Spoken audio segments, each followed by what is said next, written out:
Teach yourself to be strong and stable in this position and you'll have good balance for life.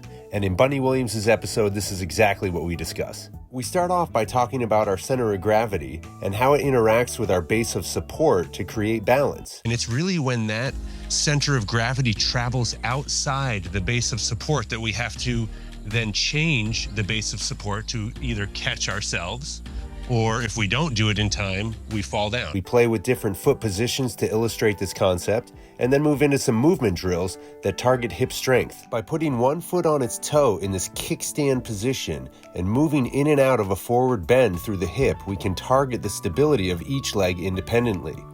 Keeping the working leg stable, we progress by extending the back leg and having that momentary single leg balance.